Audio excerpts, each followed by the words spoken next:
The word recession has a way of making people panic. Politicians spend enormous amounts of energy arguing about whether we're in one. Economists debate the definition. News headlines use it constantly, sometimes to warn you, sometimes just to get clicks.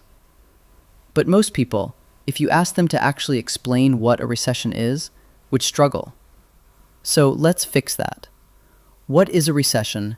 How do you know when one is happening? And, most importantly, what does it actually mean for your life? Let's make this simple. The textbook definition. A recession is 2 consecutive quarters of negative GDP growth. Okay, that needs unpacking. GDP, gross domestic product, is the total value of everything a country produces.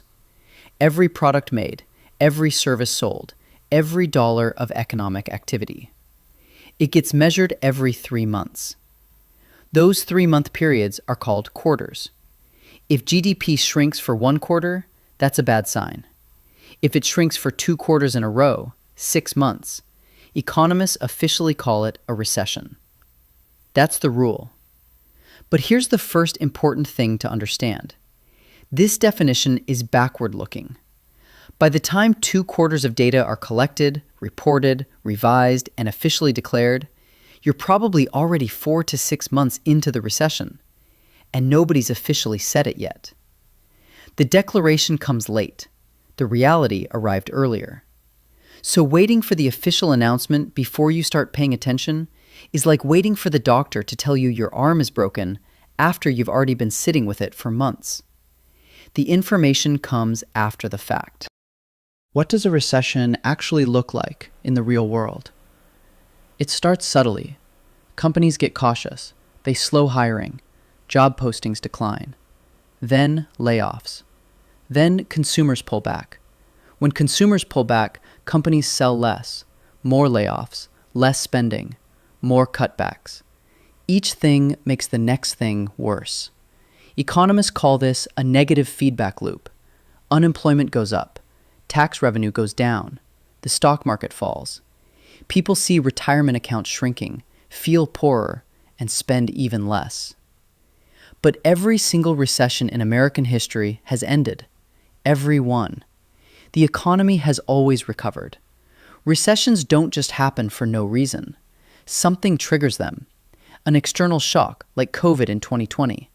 A bubble popping, like housing in 2008. Or the medicine used to fight another problem, like raising interest rates too high to fight inflation. Recessions don't hurt everyone equally. Stable jobs like healthcare and government barely feel it. Cyclical industries, construction, retail, restaurants get hit hard. And this is uncomfortable. Wealthy people with assets sometimes come out better. Assets get cheaper. If you have cash, you can buy at discounted prices. The best protections?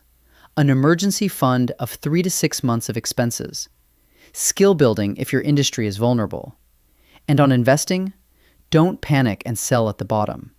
Historical data shows staying invested wins every time. Recessions are often declared officially only after they've started turning around.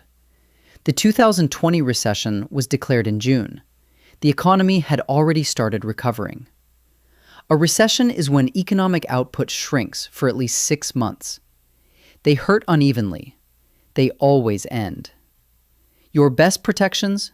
Emergency savings, flexible skills, and not panicking. That's recessions, made simple.